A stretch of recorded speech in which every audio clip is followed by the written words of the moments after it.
Take എടുത്തിട്ട് അഭിനയിച്ചെന്നൊക്കെ ഞങ്ങൾ അറിയാൻ വേണ്ടിട്ടുള്ളൊരു അവിടെ ഒരുപാട് ടേക്ക് വലിയ അതിന്റെ കഥാപാത്രവും ഞാനും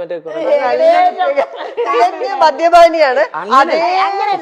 അതല്ല ഞാൻ അങ്ങനെയല്ല കേട്ടാ. എന്തറിയാമോ, നാട്ടുമ്പുറത്തെ വീട്ടിലെ കല്യാണമാണ്. അപ്പൊ ഞങ്ങളുടെ ഇവിടെ എല്ലാ വീട്ടിലും കല്യാണ സമയത്ത് എല്ലാ സഹായം ചെയ്യുന്ന ഒരു പയ്യനുണ്ടാവും.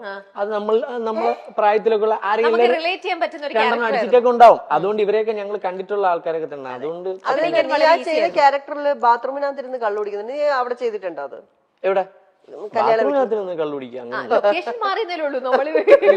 കള്ളുകുടിക്കാറുണ്ടല്ലോ. അപ്പൊ നിനക്ക് സമാധാനമായില്ല എന്നെ കള്ളുകുടിയനാക്കിയപ്പോ. ശരി ശരി, നമുക്ക് അതൊക്കെ വിടാം. നമുക്ക് വീണ്ടും ചക്കത്തിലേക്ക് വരാം.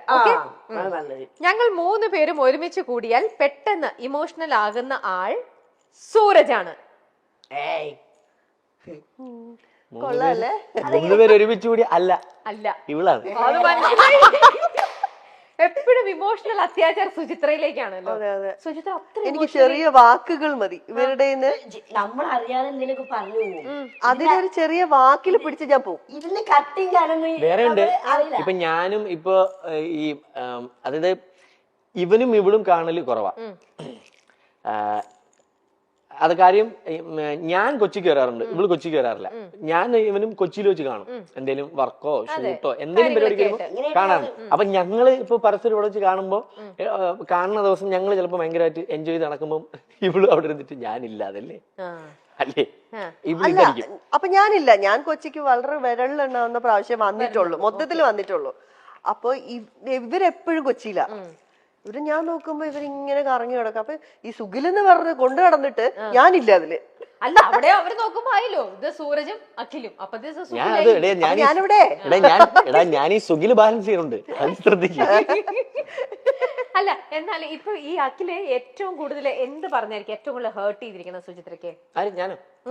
ഇത് ഇവനും പറഞ്ഞോണ്ട് എന്നെ മാത്രം പറയുന്നത്. അതിൽ അടുത്ത സൂരജിലേക്ക് വരികയായിരുന്നു. ആണോ? ഞാനോ? ഇവൻ പറയണത് ഇവൻ മനസ്സിലാക്കത്തില്ല, നമ്മുടെ സിറ്റുവേഷൻ മനസ്സിലാക്കത്തില്ല.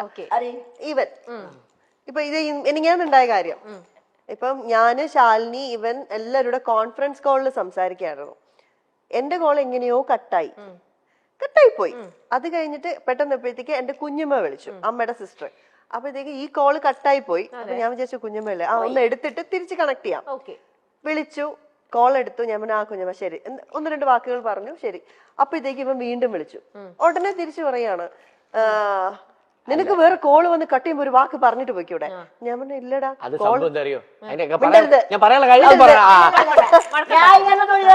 മിണ്ടരുത്. അപ്പൊ ഞാൻ പറഞ്ഞു എടാ ആ കോള് കട്ടായി പോയി. അപ്പോഴത്തേക്കും ഞാൻ നിങ്ങളെ വിളിക്കാൻ തുടങ്ങിയപ്പോഴത്തേക്കും എന്നെ കുഞ്ഞമ്മ വിളിച്ചു. അപ്പൊ അത് കുറച്ചു നേരം സംസാരിക്കുള്ളൂ. അതെന്താ ചോദിച്ചു, കട്ട് ചെയ്തിട്ട് ഞാൻ തിരിച്ചു വിളിക്കാൻ തുടങ്ങായിരുന്നു. അപ്പോഴത്തേക്കും നീ എന്നെ തിരിച്ചു വിളിച്ചു. മനസ്സിലാക്കാറില്ല. ഞാൻ പറഞ്ഞുതരാം. അതായത് അല്ലല്ല, ഇതിന്റെ സംഭവം ഞാന്, ശാലിനി, ഇവള് നമ്മൾ 3 പേരെ സംസാരിച്ചോണ്ടിരുന്ന. അപ്പം എന്തോ കാര്യം സംസാരിച്ചോണ്ടിരുന്നപ്പോ ശാലിനി ഇവളോട് എന്തോ സീരിയസ് ആയിട്ട് സംസാരിക്കുകയാണ്. ഞാൻ ഇത് കേൾക്കുന്നുണ്ട്. ഞാൻ നോക്കുമ്പോഴേ ഇവിടെ കോളിലില്ല. അതാണ് ഞാൻ ഇവള് ശാലിനിയോട് സംസാരിക്കുക. അപ്പൊ ഞാൻ പറഞ്ഞു, അപ്പൊ ശാലിനി ചോദിച്ചു ബാക്കി സുജി എവിടെ എന്ന് ചോദിച്ചു. ഞാൻ പറഞ്ഞു അവളില്ല, കോളില് എപ്പോഴോ പോയി. ഇപ്പൊ ഞാൻ വിളിച്ചിട്ട് പോകുമ്പോ കട്ട് ചെയ്ത് പോകുമ്പോ പറഞ്ഞിട്ട് പോട്ടെ, അവള് നിന്റെ അടുത്ത് എന്തൊക്കെയോ കാര്യങ്ങൾ അവിടെ ഉള്ളത് പറയുന്നത് മോശമല്ലേ? ഇത്രയും ഞാൻ ചോദിച്ചോളൂ. അയ്യോ ഇതൊന്നും അല്ലായിരുന്നു, ഇങ്ങനെയൊന്നുമല്ല. ദൈവമേ, എന്റെ ഫോണിൽ റെക്കോർഡിംഗ് ഇല്ല, ഞാൻ എന്ത് ചെയ്യാൻ? ഇനിയിപ്പോ ഇവരുടെയൊക്കെ കള്ളത്തരങ്ങൾ പൊളിക്കണമെങ്കിൽ റെക്കോർഡിംഗ് ഒക്കെ നേരത്തെ അഭിനയിക്കാൻ പറഞ്ഞില്ലേ, ഇവളുടെ അഭിനയിക്കാൻ പറഞ്ഞില്ലേ ഈ ഇന്റർവ്യൂവില് വരെ? എന്തിന്? എനിക്കിപ്പോ അത് സത്യത്തിൽ തോന്നുന്നു എനിക്ക് എന്തിന്റെ കേടായിരുന്നു എന്നുള്ളത്. ശരിക്കും അവ കാര്യം പറയുന്നത് മനസ്സിലാക്കത്തില്ല. ഇതായിരുന്നു സിറ്റുവേഷൻ, അല്ല ഞാനത് മനഃപൂർവ്വം ചെയ്തതാ. സൂരജിന്റെ കാര്യത്തിലേക്ക് വന്നാലോ? അവൻ പറയണ എന്താന്ന് ഞങ്ങൾക്ക് മനസ്സിലാവാറില്ല, ഞങ്ങള് പറയുന്നത് എന്താന്ന് അവന് മനസ്സിലാവാറില്ല. ഈ മനസ്സിലാവാതെ വരുമ്പോൾ അടിയാണ് ഞങ്ങളുടെ ഇടയില്. അതായത് ഇവൻ ഞങ്ങള് ചിലപ്പോ ഞങ്ങളുടേതായ ഒരു സർക്കിളിൽ ഒരു പ്രായത്തിന്റെ ഒരു ഇത് വെച്ചിട്ട് ഞങ്ങൾ സംസാരിക്കും. പക്ഷെ ഇവ ആ സമയം 80-കാരനാവും, 70-80 പോകും. അപ്പൊ മനസ്സിലാക്കാൻ പറ്റില്ല. ചില സമയം നേരെ 10 വയസ്സിലോട്ട്. അതായത് നേരത്തെ ഈ ഒരു ഇരിപ്പിരുന്നില്ലേ, ആ ഇരിപ്പ് തന്നെ അവന്റെ ഒരു പ്രായവും കൂടെ അങ്ങ് ആ ഇരിപ്പിലൊന്ന് ആലോചിച്ച് നോക്കിയാൽ ചില പടത്തിലേക്ക് ഈ വിജയരാഘവനൊക്കെ സംസാരിക്കൂലേ വീട്ടിലെ മനസ്സിലായി കാരണവരായിട്ട് കാരണവരാവ് ന്റെ സമയത്ത് നമ്മള് കാരണം കണ്ടോ ഇത് ഇത്രേ ഉള്ളൂ. ഇതാണ് സംഭവം Okay. ഇതാണ് സംഭവം മനസ്സിലായി. ഇനി ഞാൻ അടുത്ത കാര്യത്തിലേക്ക് പോട്ടെ കേട്ടോ. വേണ്ടേ വേണ്ടേ കാരണവരാകുമ്പോ ആവണം. കണ്ട മനസ്സിലായോ? മനസ്സിലായോ? മനസ്സിലായി ആ ഇനി